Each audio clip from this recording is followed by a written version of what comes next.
Hello, did you know the Eden Project is coming north?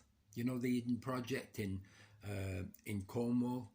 Well, they're hoping to build one in Morecambe, right there on the seafront, jutting out into the sea, and it should be an amazing experience when it comes.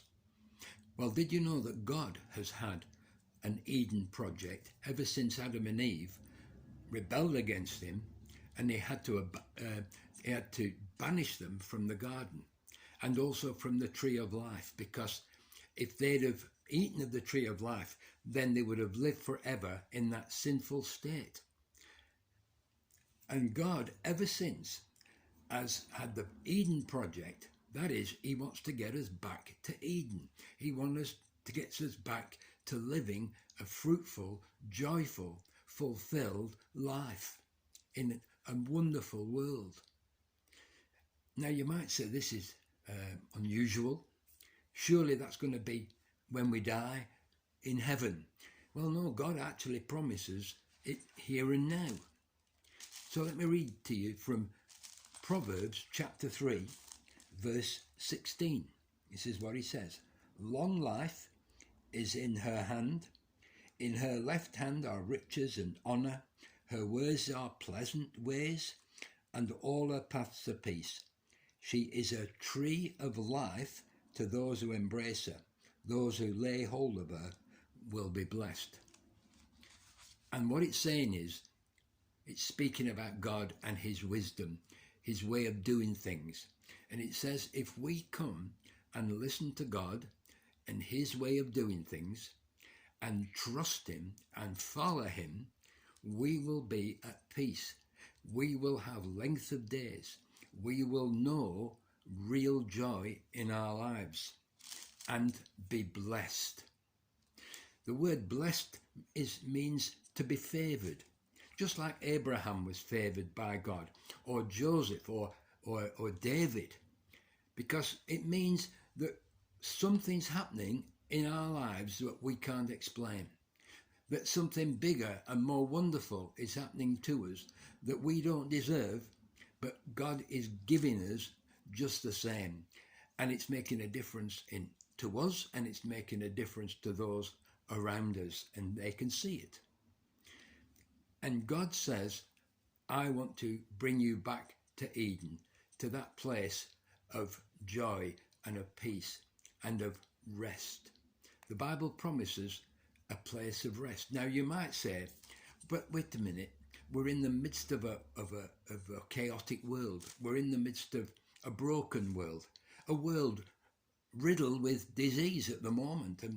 And how can we say that we can live at peace in such a world? Well, that's the whole point. Jesus came and died on a cross that first Easter, and that was the remedy. That was the tree, a tree of life instead of a tree of death. We can experience the life of God here and now in our lives through what Jesus did. And he says in the Proverbs, he says, grab hold of it, embrace it, make it yours. Now then, what it means is that we need to look to God, we need to believe that he's in control, trust his ways, trust that he knows what he's doing, and simply walk following him each day through the problems, through the pandemic, through the difficulties and the pain and the suffering, to walk with him through all these things and then through death.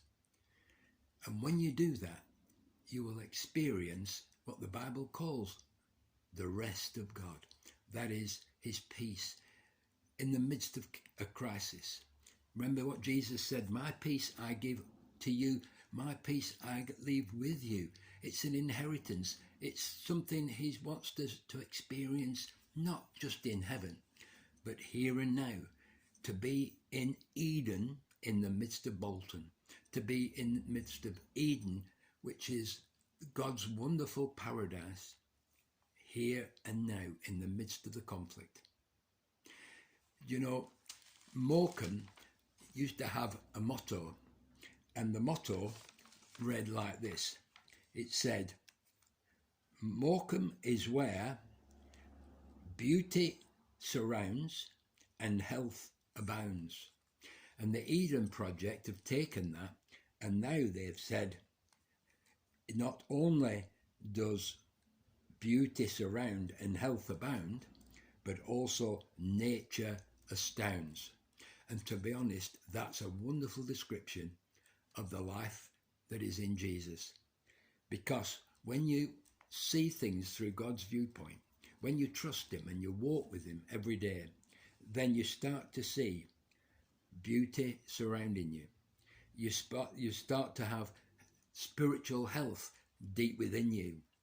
And you also see what he's doing in the world and his wonderful will that he's made. And you'll see, and it will astound you.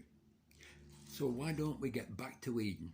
Why don't we get back to walking with the Lord in the cool of the day, as Adam and Eve did, and experience Eden here and now?